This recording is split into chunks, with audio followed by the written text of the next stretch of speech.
Hi guys, welcome to Art Talk with April, Season 3. I'm April Harris of Inked April, located in Birmingham, Alabama. We have some wonderfully inspiring artists on this season. Let's get started. Hi everyone, today on Art Talk with April, I am the guest and Vero is the host. So Vero, take it away. All right. Well, yeah, I thought that, it's not fair that you're always interviewing artists and you're not yourself interviewed because you're such an amazing artist that, people need to know a little bit more about your work and your process and where you come from and everything. So I have never interviewed anybody before either, except like the many times that, I was interviewing artists when I had the art gallery, Naked Art. But This is obviously different because I don't Zoom my own will, but do it for you. Basically, I know your work, but I don't know much about you. Like, are you a trained artist? You must be, because you're a graphic designer by day. Yeah. You make artwork that you really love when you have a minute left. Yeah. So where I mean, what did you go to school for? And tell me all about it. Okay. So like a lot of artists, I grew up drawing and liking to color, my crayons and things like that. And was very fortunate to live in Prattville, Alabama, where they had a really great art program for high school students. And it was run by two teachers, Mrs. Susan Parker, and Mrs. Britton, and they were just amazing. They really created a community of artists at such a young age, such a young group of kids. And it was kind of like a club, and we would get initiated, and it was almost, I don't know, it was just fascinating because I know a lot of people don't get to experience that very young, but we had art shows, we were in competitions. Our 12th grade year was actually a college course level. And so I got credits for that for college. And then I went to AUM in Montgomery, Auburn University in Montgomery, for graphic design. So that's kind of where that all started and everything. Yeah, I feel like, like so many younger people feel like, if they become a full-time artist, they're never going to make any money. And so you have to go in the commercial part of it when your heart is really into like creating artwork, for the sake of creativity. But who gets to do that? a few lucky ones. But it takes like a very long time to get there. And that was kind of the thing. That's like, even when I went into college for graphic design, I don't think I really understood exactly what graphic design was. I was just told it was, like art you could do on the computer. And because it was on the computer, then you could probably make a living at it, And so it was one of those things where all the grownups kind of agreed around me that was a good choice. And so I was like, okay, that's a good choice. It's art, I guess. At least in the right field. So, Yeah. So, I mean, and that was probably one of those things that I struggled with the most, is knowing whether or not graphic design was the right choice, and kind of feeling like, like when I went into it and I was in college, I did really good. I mean, I had great grades and everything, and I enjoyed it. So, but as I got out of college, the real world kind of came to realization. I wasn't in art class anymore, and it kind of sucks. definitely, definitely not the same thing. Did you do internships while you were in college? No, I went straight into a job at a printing company that was family owned in Montgomery. And unfortunately, I didn't learn my lesson after that, but family printing owned companies are pretty difficult to work for. There's not a whole lot of professionalism there because it's their family. And so they kind of talk to their employees and treat their employees like they could, like they don't have training or they're not like a manager. They kind of treat you like you're part of the family, but not in a good way. So I had some pretty bad experiences when I first started out, and that really made me question, what am I doing? Why am I why did I even go into graphic design, because it wasn't that I could be creative.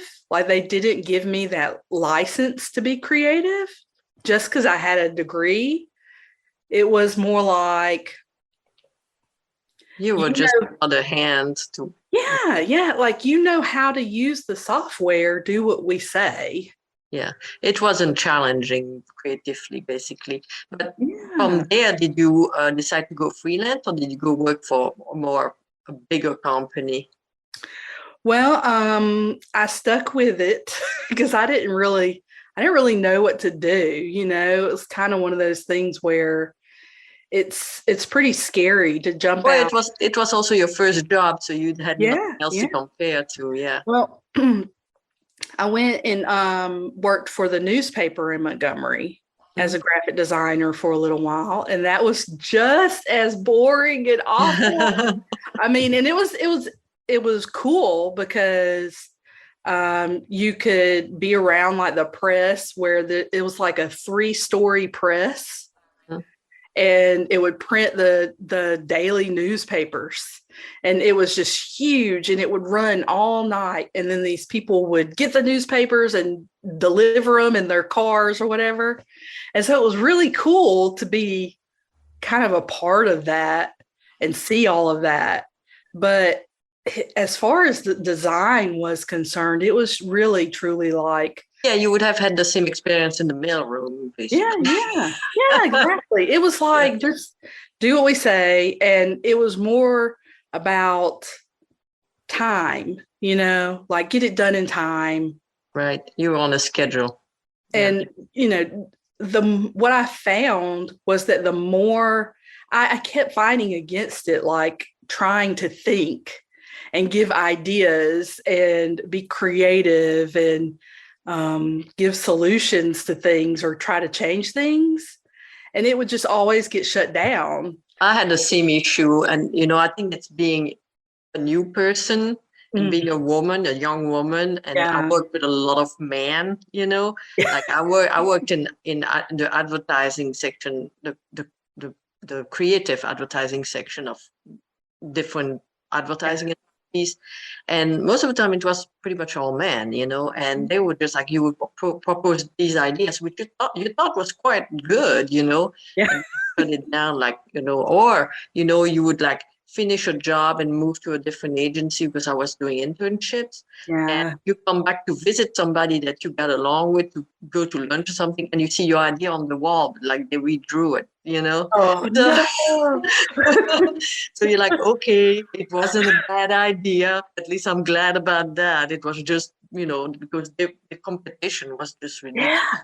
Yeah. And that's another thing. It's like the competitiveness between designers as well. It can get it's just absurd to me. I mean, the whole that whole corporate graphic design stuff is just it is a world within itself. It's completely different. But I eventually looked up and got a job working for an online company in Montgomery. And it was all logos. And so there ended up, I think we started out with like maybe 4 or 5 graphic designers, but over the years, it ended up being like 15 graphic designers, and we had to generate logos all day long, upwards of like 18 to 25 unique ideas. You were probably like being paid peanuts per logo. I can only imagine. Yes. And it Now, was now AI is doing all that for you. Yeah. Thank goodness, right? For technology. I mean, but it wasn't great for my career. It wasn't a great company or anything like that. But it was like I was back in school again. Yeah. And there was a huge group of art people, and we had so much fun. And it was just like constant creativity. Yeah, I mean, at least concept-wise, it was constantly challenging, right? Yeah. Unlike the place where you're just like, feeling. No one was saying, yeah, do it this way. I got to decide and actually use some of my knowledge, which is just so sad that, that happens in graphic design, and they don't let you have a voice, or you go to school, you get a degree, or you know how, but these other people who don't. and unfortunately, you're too young or naive to know what companies to choose and apply. To I mean, there's just like so much unknown there. It's like that's why in Belgium they send us to internship in advertising agency. That's part of the last year. Kind of like doctors go and work in the hospital for the last year. That would be a good. I feel like that would be better than Yeah, I learned just as much or more during like I don't remember how many months we were doing that, but then the rest of the time I was in school, Yeah. Because you're right there, you're doing practice, so anyway, but so I imagine like busy as you were, you didn't have time to like dabble with your own artwork much then. So when did you start? Vero, I don't know what's wrong with me, but I could just make art all the time, but I did. Yeah. That was actually during the time when I really started taking the pen and ink stuff seriously and doing a lot of that. But I was doing like these 3x4 huge 24x36 drawings in pen and ink. And that took forever. So I only did probably maybe, I don't know, 3 or 4 of those during that time. They were just huge, You were constantly working on them. Like, yeah. You're like me. You have happy hands. You just can never stop doing something. Like, I mean, I can't just like idle. That's just like no way for me. I have to be sick to like do nothing or sleep. Yeah, really. It really is like that. Like I think the times when I am truly not either thinking about it or making something, I'm like either very sick or asleep. Or I'm doing something, like with my family, right. And that's really how you are productive. Like people always tell me, you are so productive. I say, but I can't stop, like stopping is boring. I have to like use my hands doing something on my brain to create a concept or take notes or doodle or, like, so, I mean, like I just have to, and I know. Yeah. So you were creating those big drawings, and then when did you start using your graphic design in digital form? I know that you do both. I mean, like when did you start using your knowledge about graphic design to create art as a digital form? Yeah. Well, So I went on to continue in graphic design as a day job. Still to this day do that.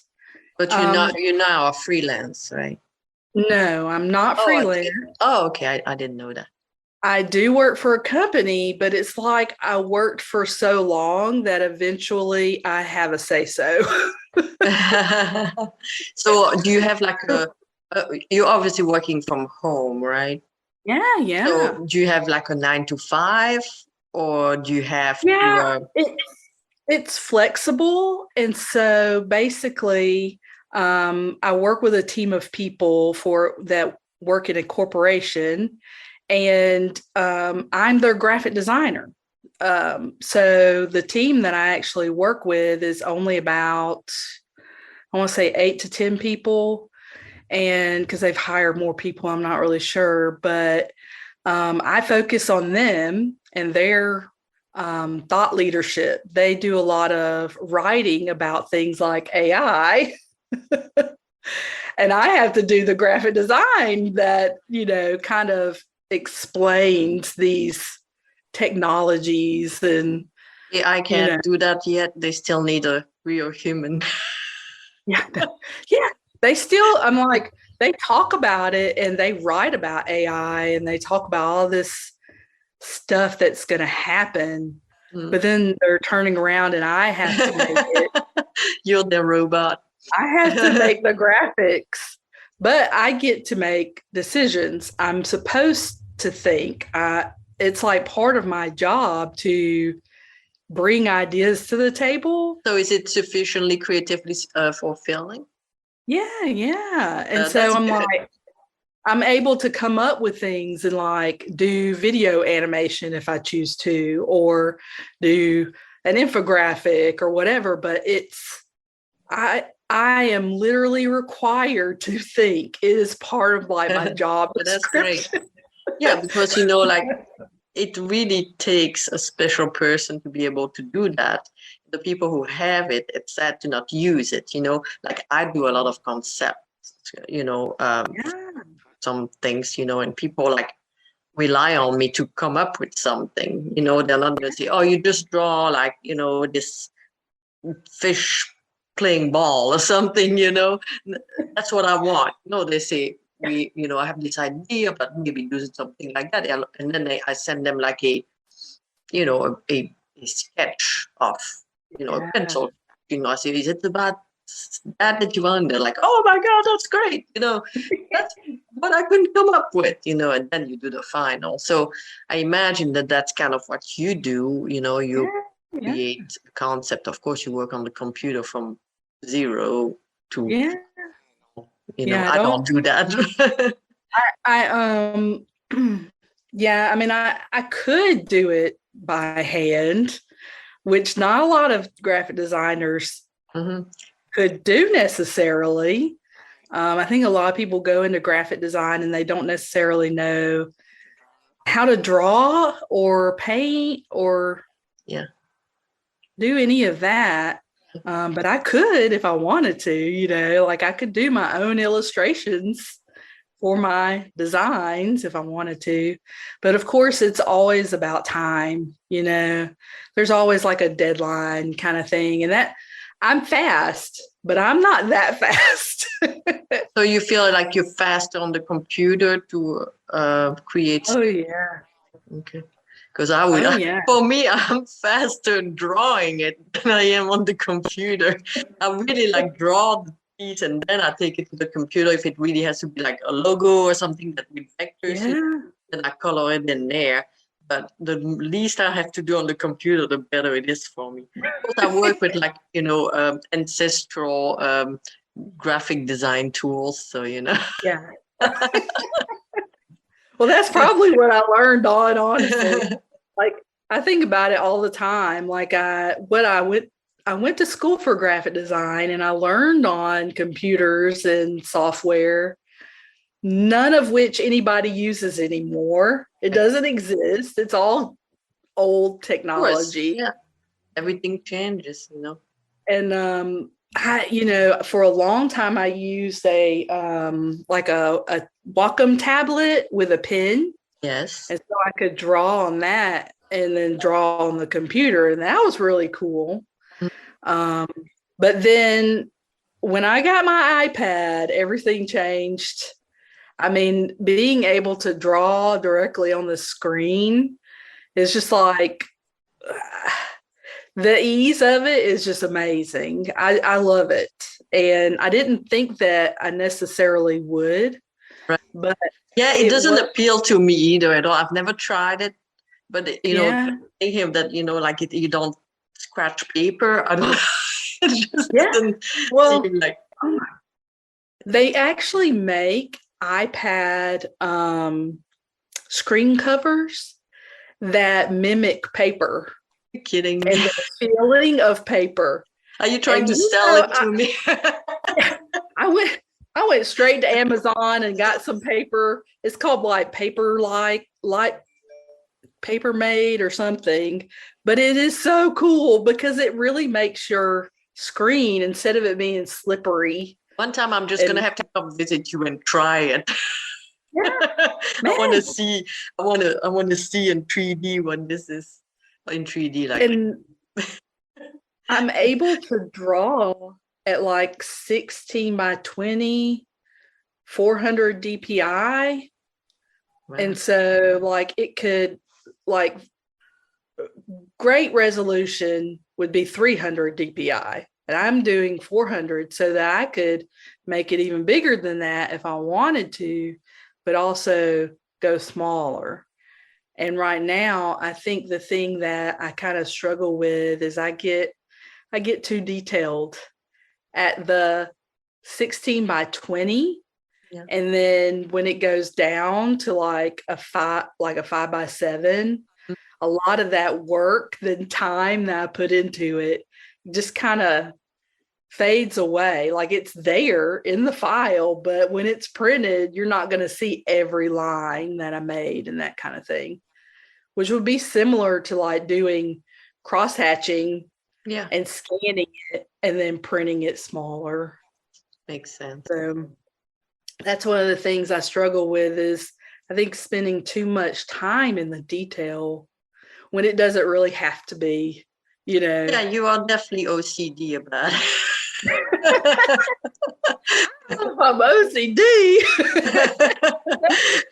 I like it though. I like it a lot. I'm interested to know a little bit about your subject matters because it seems like you're a big fan of fantasy. Yeah.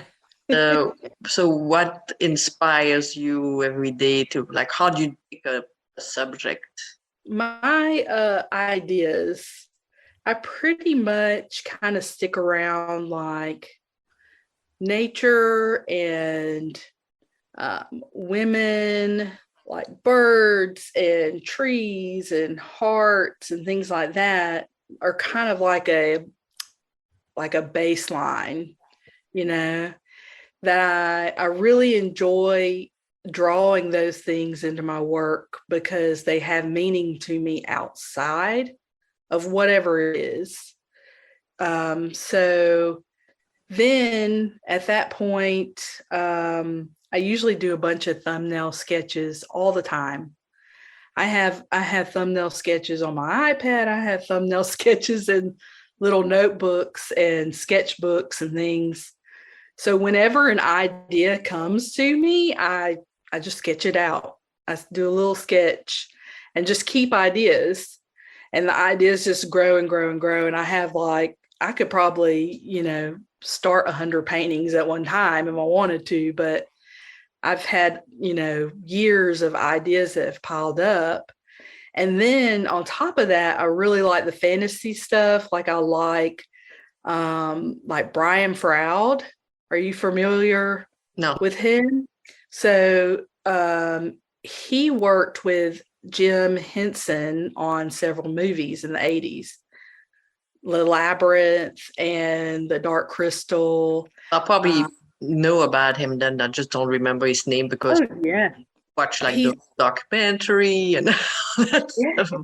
I mean, just amazing little, he would draw these amazing little like trolls and creatures, and they would have strange faces Oh and yes, long I noses remember. Yeah, and yeah, yeah, yeah. And he's like really all these. old, and didn't his son take over? Like he's Yeah, coming. yeah, Yeah, yeah. yeah. Okay, yes.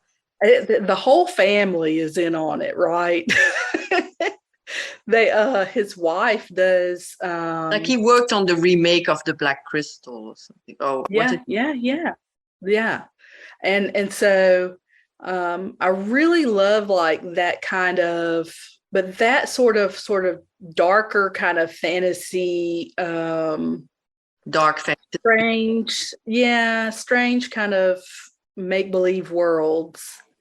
Not necessarily like princess and castles kind of fantasy, but more like, little creature. Serious and yeah, dark and a little evil and I a little just always scary at times.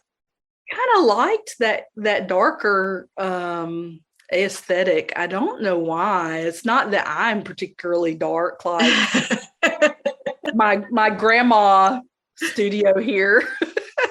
You don't look like too gothic to me. Yeah, no. But I don't know. I just like that kind of that aesthetic and that world. And so I try to pull in darkness, but as I started adding color to my work, it got more and more colorful. And so I actually kind of try to rein that in a little bit. No, I think it's interesting because if you have like colorful work, it can also have that like dark fantasy feel to it, Yeah, yeah, actually would be what makes it interesting and makes it more your style, yeah, yeah, that's true. Because I mean, it's one of those things that I'm just like, I I don't know exactly what I'm going for, but over time, the ideas just kind of come out similarly. I like this question that you often ask your interviewees. Um, what advice would you give to your younger self, uh, or as a new I would, artist anyway? yeah, yeah, I would say realizing that you don't have to have it all figured out like in your 20s. Well, but that's good for anybody. I mean, yeah. I mean, it really is that good. That's good for anybody. Like, and you're not too old in your 40s. You're not going to be too old in your 40s. It's one of those things that I have learned over time is that we put a lot like, and I think maybe in America, but we put a lot of pressure on like achieving certain goals by a certain age and being in a certain Gotta place. fit in the mold. Check the boxes. Okay, I'm married. I got kids. I've, bought a house. I've got a car. And it's just like having, being in an art kind of world. It just doesn't work that way. Mm-hmm. Your mind you're really relying on your mind to come up with ideas and then your hands to make things and find the time, and you're always learning. I just feel like there's plenty of time, and that we put ourselves on such a timeline. Like that really stressed me out when I was younger because like I said, I was going into graphic design and it was really terrible. And so You're it like, felt why like, am I here? what is going on? Where am I going to go from here? Because this is awful. I can't handle it. Well, So, tell me where we can find your work. so pretty much everything is under Inked April. I've got a website, www.inkedapril.com, I have and a then store Instagram. on it. Okay. Yeah, I've got my own little store there, and I tried Etsy for a little while, but it didn't really. I don't know. I did sell some stuff on there, but I didn't do it, I think, regularly enough to really And there's so make much it. competition on Etsy, you know. Yeah, yeah. And like you don't really show up necessarily unless I think somebody is specifically looking for you, Right. you And that's know. the traffic that you bring yourself there anyway. So might Yeah, as well have yeah, it to your website and make more profit. yeah, You know? yeah. Yeah, and they take percentages off of everything that you sell. So, you know, But if they're it, running the place, that's understandable. But yeah, like they're giving you the spot. yeah. So I know that you were showing at the gallery up to 2019. Do you sell your work anywhere, whether it's in town or out of town, in a Um, brick and mortar place? so of course I have it online, but I also have started doing shows. And I did like my first art show last year in October, How did that? and it did really good. It was quite the experience. I think I was more nervous about like being face to face with a customer and not knowing what to say, or You're like too used to be in front of your computer. There's a yeah. screen between people. What show was Usually, that? oh, I think it was a night Kahabazar. Okay, okay. Yeah, I should look into that show at Cahaba because, I really, I it seems like fairly easy because it's a 1 day show. So, and yeah, I'm yeah. I really like it. It seems to be like they're typically 12 to 5. Like I've signed up for another one. There's another one coming up, but it's like the spring celebration at Cahaba, and I think it's a completely different group that's putting it on, but it's at Cahaba. So I'm kind of familiar with the place, and that Hmm, makes me a little bit more comfortable to like continue to sign up for their shows. makes I sense. think the Kahabazars are by Cahaba itself, and then like the punk rock flea markets are That's a separate. different person. I catch you. Okay. And then So did you enjoy it and will you do more? I did, I really did. And I think just getting over that first show and, you know, It's a lot of doing stress when it's unknown. Yeah. Yeah. I was doing all the things that I know that you have been doing for years for people at your gallery. Of I was course. like trying to display things You and got to have make sure you bring prices. bags and, labels and Yeah. chair. And, like I'm sure you forgot like half the stuff. I mean, I was like, so much about what you did with the Naked Art Gallery was so awesome because of the way you put a little bit on the artists to do their pricing and have the stickers and, Oh my kind God. of, Well, I had 70 artists. I had to, I know. otherwise they were never going to have their stuff priced, you Yeah. know. I mean, it's a lot of work, you know?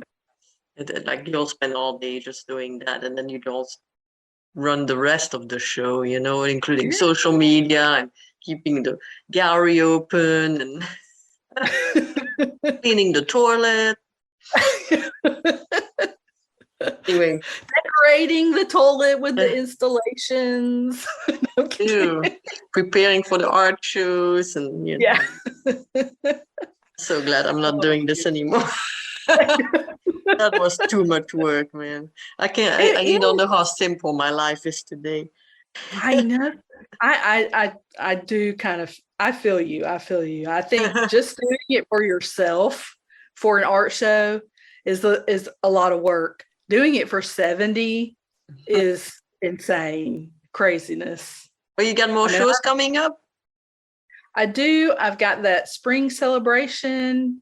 I'm probably going to sign up for some more Cahaba stuff, but that's kind of the only thing that I'm doing right now.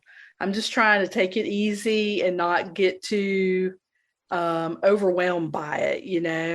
Yeah. You got to So go from one to one, and when you finish one, you look forward to the next one, and you learn from the last one. You keep your yeah. lists. So you don't forget things the following time, stuff like. Yeah. Well, do you have like a series, like a planned series or something? Like, would you like to have like, I mean, you're not showing in any gallery, so No, I'm not showing any do you galleries. have And any? I'm always thinking about series, and I want to work in series.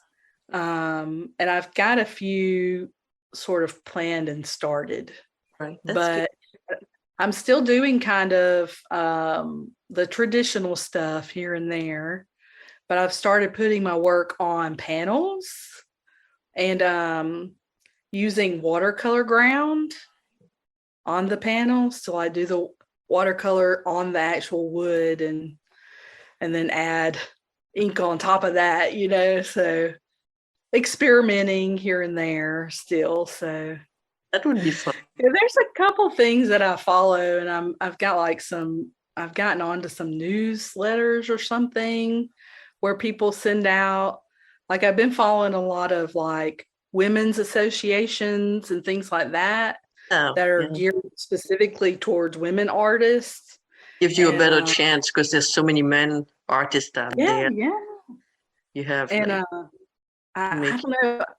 I feel like their calls for art are more geared towards something that I would want to speak to.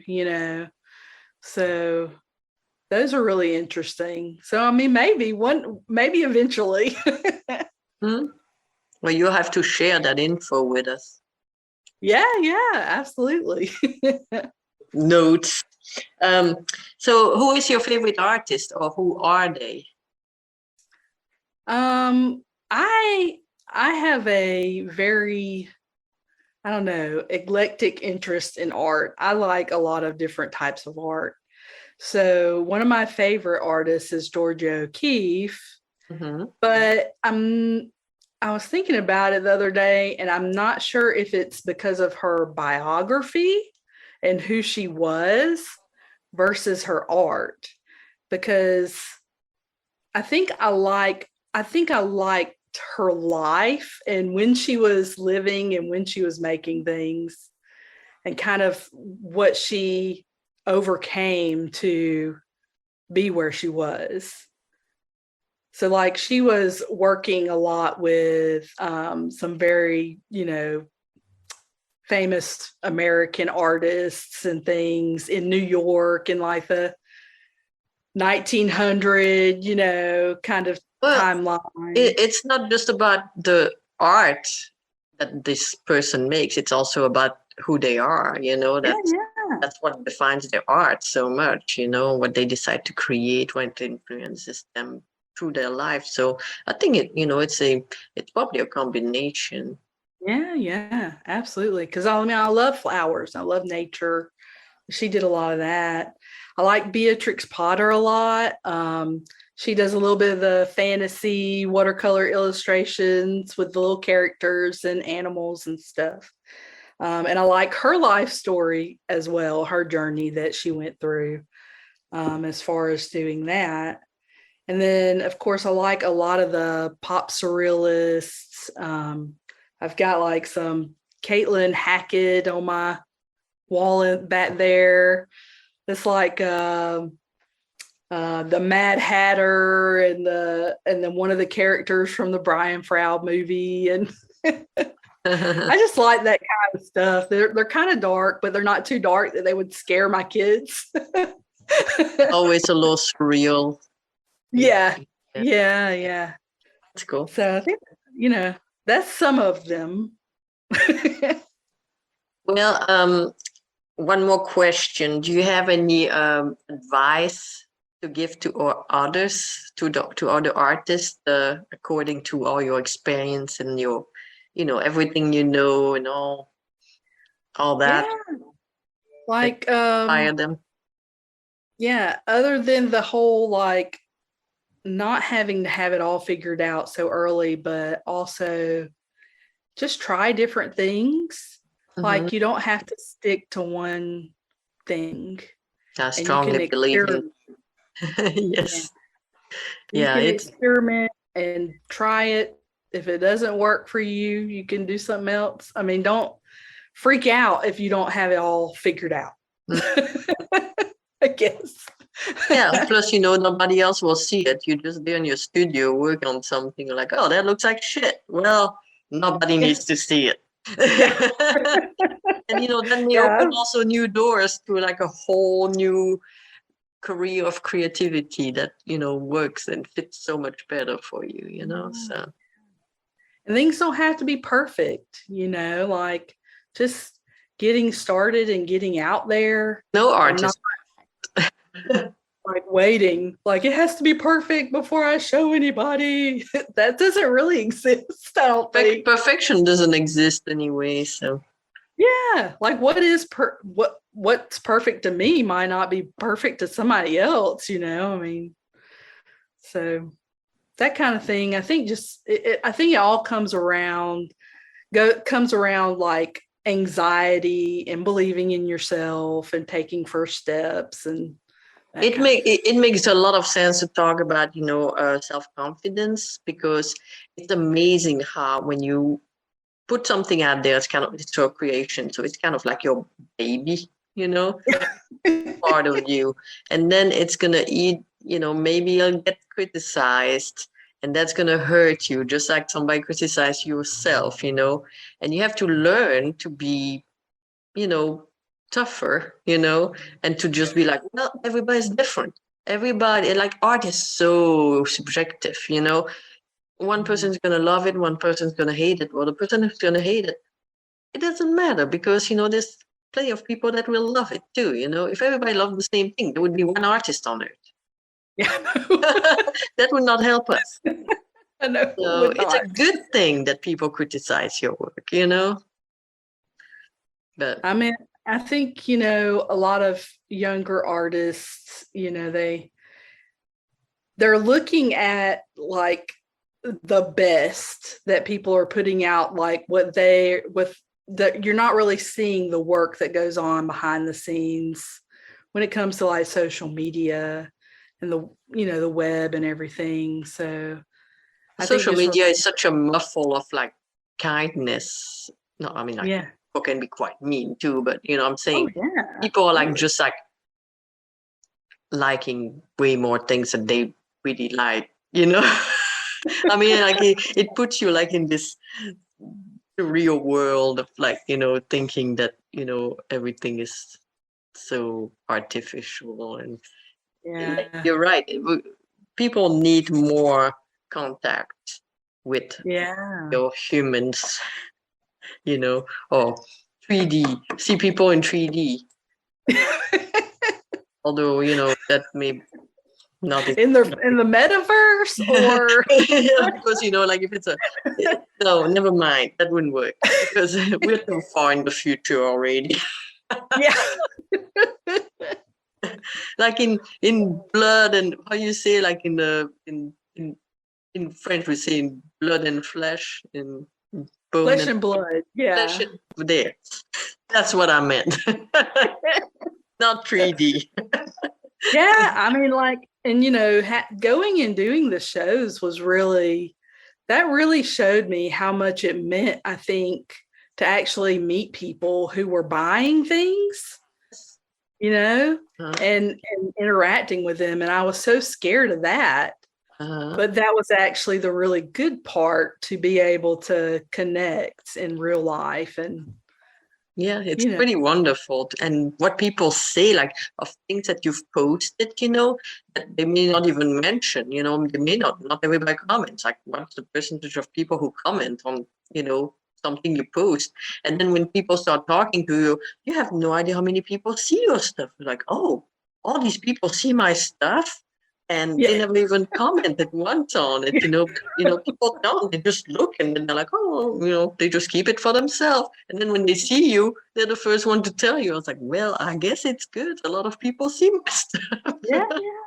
I do think there's like a whole other side of the internet where they're just looking and they're not Yeah. But you would necessarily. never know that without having Yeah, those, flesh and bone shows, yeah, no. where like I you mean, can like, actually talk to people and meet them. Like all these people you've never met, they only like know you through the internet, yeah, That's yeah, quite interesting because, I didn't grow up or build my career like that because, my career is obviously pre-internet, but so, I mean, like it started pre-internet anyway. I'm using all the social media now, but I'm taking advantage. But like it's interesting to see how different it is. yeah, absolutely. So I want to talk to you a little bit about your program and how do you feel about interviewing all these artists? Do you feel like it's bringing you as much as you're bringing to others? As far as like you're providing a lot of information for artists, and Yeah, some really good advice, especially for artists who are starting or just like I wanted to try something different, like digital art, and they've never done it, and so it's good to listen to a show about that. And you've covered quite a bit of medium, through all the artists you interviewed. How many artists have you interviewed now? Do you keep track? oh gosh, I don't know. I mean, it's probably um somewhere between 30 and 40, I think. Pretty good because your show is still quite new, you know. Yeah. Um, I mean, new. Yes, you got a couple of years behind you, but still, it's Yeah, it's still new, really. yeah, it's not like a show that's been going on for decades.